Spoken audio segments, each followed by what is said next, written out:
To create an SQLite database in Visual Studio Code, follow these steps. Install SQLite. Download and install SQLite from SQLite's official website. Alternatively, use a package manager like Homebrew for macOS or APT for Linux.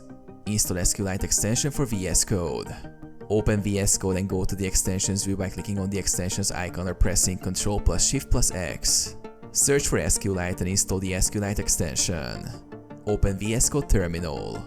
Open the integrated terminal in VS Code and navigate to the folder where you want to create your database. Create SQLite database. In the terminal, type the following to create a new SQLite database. This will create a new file called mydatabase.db in the current directory. Create a table. Once inside the SQLite shell, you can create a table. Query and manage the database. Use the SQLite extension to view, query and manage the database directly within VS Code.